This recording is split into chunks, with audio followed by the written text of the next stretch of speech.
This is a story about inheritance. The kind that seeps into your bones when you grow up in a country where a particular motorcycle is everywhere. Where getting that motorcycle for yourself is a rite of passage into manhood.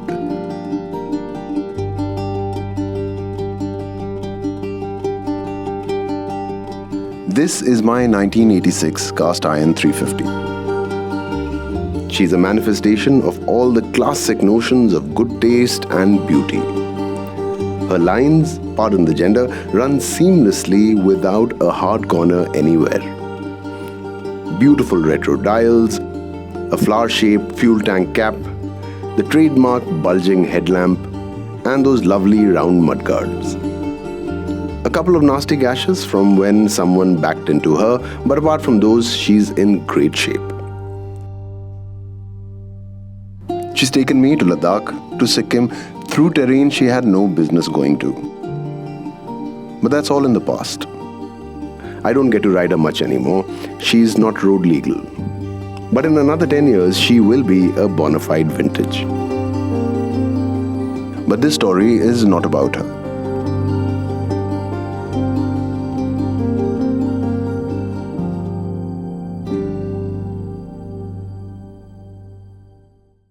So many years back, well before this current crop of Enfields came around, Enfield had come out with this advertisement, quite memorable. It said, "We've been different by staying the same." Still remember that. A few years back, I was in Bangkok. I was at the Hunter 350 launch, and I was chatting with Siddharth Lal, the main guy at Eicher who's responsible for Enfield as we know it today. And I was telling him about my motorcycle and how everything I know about motorcycles comes from there and how it's so unique and how they don't make them like that anymore. And he looked at me and said, you're one of those guys. And I wondered what he meant.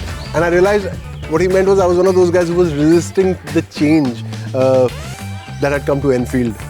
And I suppose he gets a lot of that. But he was right. I am prejudiced. And when I think classic, I think that motorcycle. Now the Hunter 350 was a different motorcycle, so it was no problem, but I have assiduously avoided riding anything that is a modern retro classic, and well, until now. This one certainly looks the part, doesn't it? So have they stayed different by staying the same, or haven't they? We'll find out. Let's go. Let's see what you got, babe.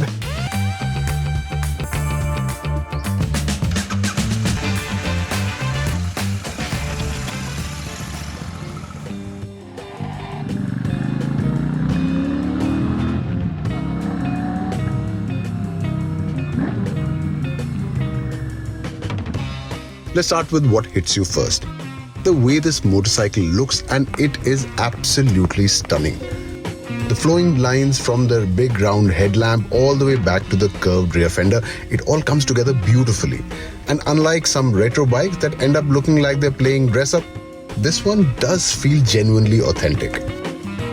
Under that retro skin sits RE's proven 648cc parallel twin. The same engine that powers the Interceptor, the Continental GT, the Super Meteor, the Shotgun and the Bear. Puts out 47 horsepower at 7,250 RPM and 52 Newton meters of torque. Now those aren't exceptionally big numbers on paper, but the way this engine delivers its power is the real story.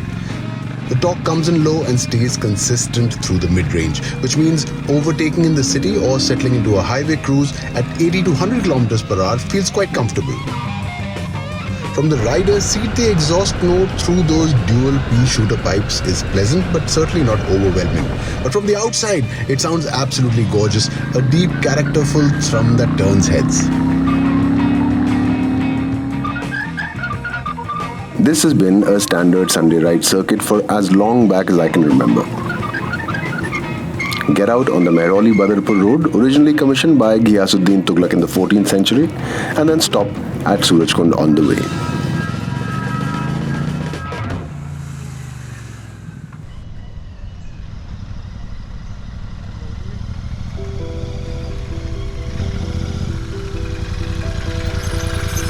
Doesn't look like anything much anymore, does it? This used to be like a regular pit stop when we used to go for bike rides, I don't know, a decade or longer back. It's hard to believe, but what you see in front is a keycard forest, but it used to be a really lovely lake with boats on it. I remember boating here. I mean, the world is changing before our eyes. Suraj Kund, dedicated to the sun god. I think it was built around the 10th century by Suraj Pal of the Tomar dynasty. Lasted till the 12th century or so. Oh, there is some water. Kind of ironic that this place is dedicated to the sun, because it's a testament to what happens when we don't respect nature. The water has dried up, the water table has gone down. But look at this monument. I mean, can you imagine? More than a millennia and a half. Man comes and goes, but sometimes they build stuff that lasts. So a gorgeous day for a ride. I spoke too soon.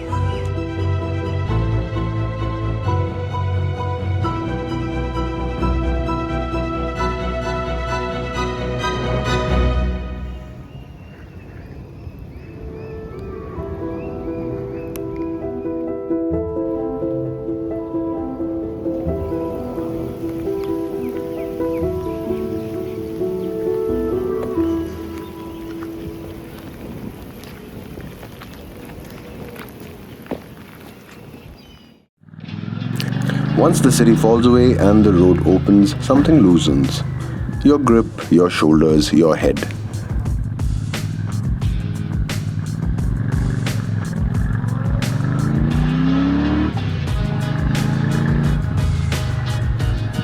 What I like about this motorcycle is just how easy it is to ride.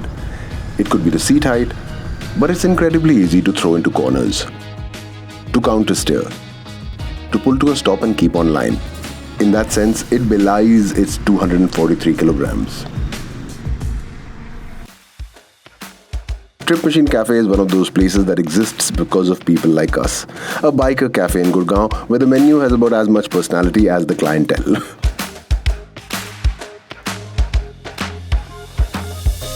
It's an ode to Royal Enfield as it is anything else. The big Meteor 650 occupies pride of place. There's a nod to the brand's heritage with a classic-looking motorcycle by Bobby Singh, while Vijay Singh of Rajputana Customs has channeled his inner racing pedigree into another gorgeous interpretation of the modern Enfield. Why are women on bikes so stereotyped? Now, there's a thing that happens in the biking community, and let's be honest, it's mostly a male community, where people gatekeep.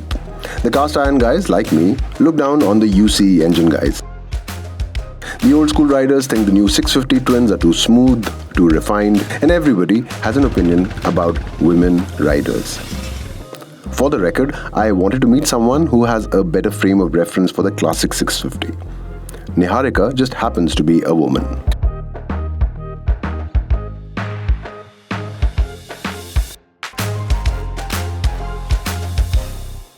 So my producer asked me, so sir, you're going for a story with a biker girl. I said, no, she's not really a biker girl. A word I would not associate myself with. Niharika's world doesn't lead with one thing. She talks about the dance, the pottery, the horse riding, the motorcycling. You have a 500? I have a 500. How long have you been riding it? Almost 10 years now. 10 years, yeah, 10 years. Perfect. Now, what do you have before that? I had a Thunderbird. Oh, so you're an out-and-out RE person. Out and out. I've been riding REs for a very long time, but I've had the same RE since 1997. That's crazy. With my bike, I've kept her completely stock. Except the seat belt. I made her a single-seater, that's all. Like, what would you change? What do you feel you don't have? Or what would you want more of? Power, yes. Again, as much as I've gotten used to the vibrations, they do tire you out. So maybe that bit. Anyway, so have your coffee, then let's go have a look at the bike. Yeah, sure, let's do that. And we'll go for a bit of a spin. Sure, I want to try the new one.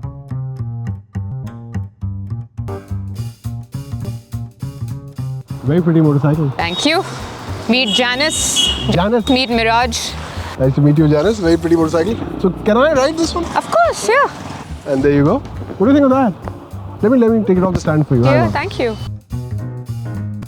I like the paint job. This is kind of interesting. Yeah, I know. Feminine. Yeah. A heart. Huh? A heart.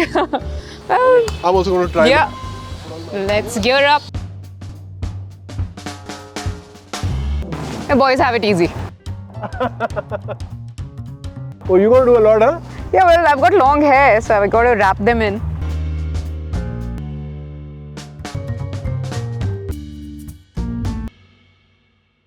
Actually, suits you. Yeah. Looks good. I think she is a tad bit bulkier than mine. Tad nahi, काफी. मेरी वाली से तो काफी है.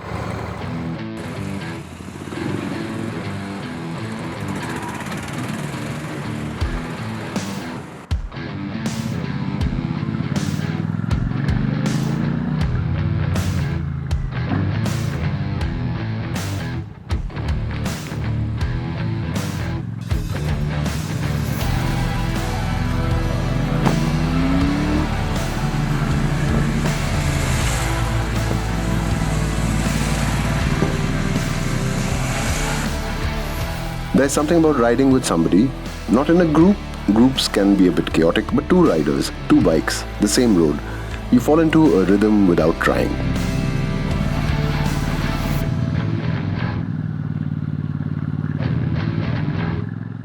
Well, I have to say, it looks cool, but there's nothing quite like a full-face helmet. Oh. How are you feeling? Fabulous. Fabulous, huh? Nothing like getting out for a ride, huh? It's been a long time and I'm coming to this road for the first time. It's a gorgeous place, no? Yeah. In fact, even further ahead, it's even very nice. It doesn't feel like Delhi NCR. I really enjoyed riding a motorcycle. Oh, thank you. Yeah, it's a very familiar motorcycle. It is. It is. It feels like home. It feels like home to you, but it feels familiar to me.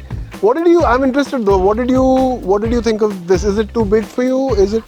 After this one, definitely it feels way bigger. Right. She's very beautiful to look at. She is, no doubt. And very powerful. My everyday ride is a T120, so it felt like small and nimble. Yeah. Okay, but then I rode your bike, and now when I'm getting on this, it does feel much larger. Yeah, it does. It's an instant feeling. It's an instant upgrade. But I mean, I have to say, because I was looking at you riding it, it looks gorgeous. It looks very pretty. Yeah? I would and it suits you. You were looking great on it. Yeah. So still, this is the one, huh? For you? This is the one for me for now. For now. Okay, fair enough. Well, it's for life. I'm not going to, even if I get another bike, I am not letting go of, Janice, because... Janice, huh? If I ever have a kid, this one goes to my kid, and I would like it to go to her kids and, may it live forever. I like what they've done with this bike. For sure. No denial. It's a great upgrade. Feels good.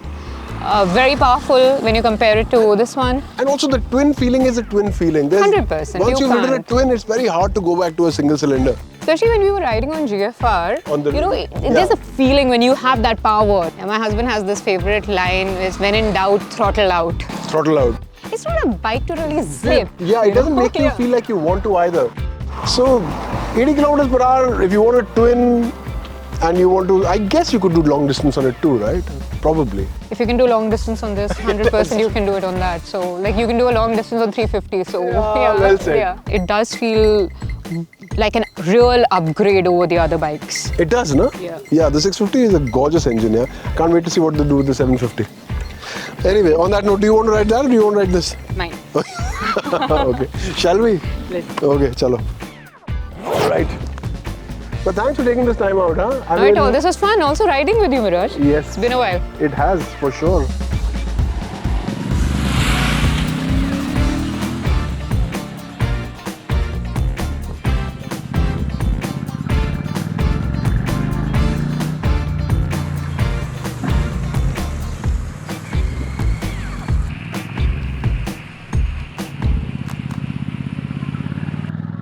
Loved what Niharika said about RE being about a feeling.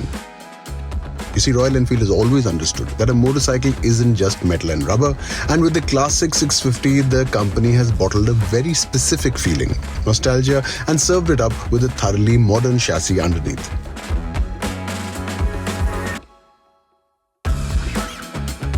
Now, this is where the conversation gets a bit nuanced. At 243 kilograms curb weight, this is not a lightweight motorcycle. In fact, it's the heaviest RE on sale. Now, it's a double-edged sword. On open highways, this means that the bike is rock solid, feels planted and composed even when crosswinds pick up. But in the city, that mass does make itself known, filtering through traffic, maneuvering into tight parking spots, U-turns on narrow roads, etc. All of that does require some effort and familiarity. It's not a flickable motorcycle, although I have to say that after the T120 that I ride, it certainly feels that way. The 800mm seat definitely helps. Most riders of average height will be able to flat foot comfortably, and the low center of gravity helps offset the weight somewhat. Now the suspension. Now this has been a common criticism across all 650s. The setup is quite firm, but perhaps less so than its counterparts. On smooth tarmac it's fine, but on broken Indian roads, and let's be honest, there can be quite a few of them, that stiffness does become a bit uncomfortable over longer rides. The bike comes with its softest setting as standard, which doesn't give you too many options. Vibes, you will feel some when you push the engine hard, but not uncomfortably so. The 650, once you get used to it, is perfectly usable as an everyday commuter, and it can be used for long rides as well. As Niharika put it, if we can take a 350 single to Ladakh, then the classic 650 is certainly up to the task. For RE enthusiasts, however, I suspect that the classic 650 might just be the most compelling thing that RE has ever built.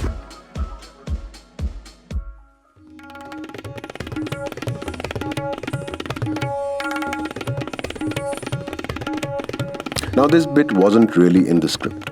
With the ride over, Niharika mentioned that she's got to head back and go for her Kathak class. We thought we'd drop by just for the visual contrast. Except that it isn't really. Niharika ties her ghungroos the same way she puts on her riding gloves, with the same precision, anticipation, the same focus that says, I'm about to do something that requires all of me.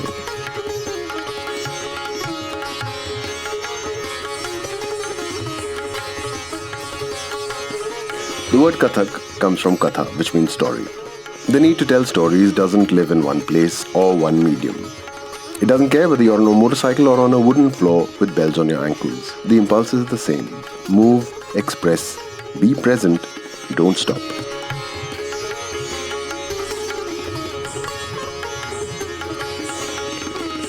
Kathak began as storytelling in North Indian temples, evolved in Mughal courts, survived colonial neglect, Bollywood's appropriation, and the attention span of the internet. It's still here. Like a lot of things that matter, it stayed the same by finding new feet. The more I think about it, that's becoming the theme of this story. The refusal to be reduced to a single story. And maybe that's the thing we've forgotten in all our categorizing and labeling and filing people into neat little boxes. That the best version of a human being isn't the one that fits a description. It's the one that keeps evolving.